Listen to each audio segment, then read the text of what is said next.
Aloha entrepreneurs! What I'd like to do in this tutorial is I'd like to walk you through on how we're going to use Google Doc for our assignments.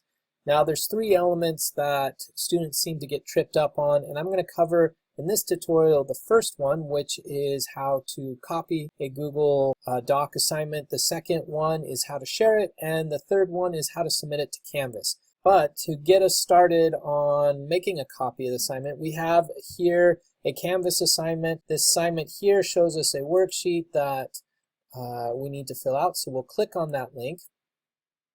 Now we're taken to this worksheet, and if you try to type in it or make any changes, you're not going to be able to, because this has been locked down so that not just anyone can edit it. If I allowed that, then we would be able to see everybody's answers in the class, which is not what we want. So what you want to do is make a copy of it by going to File, Make a Copy. Now if you click on this and you're seeing that these are all grayed out and you're not able to make a copy, that means you're not signed in to Google. And if you don't have a Google account, now is a good time to set one up, because we will be using it heavily throughout the course.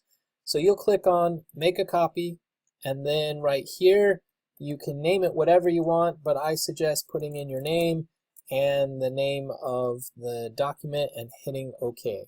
And that's it. That will then take you to a document that allows you to make changes and something that you can submit, which we will be talking about in the next tutorial.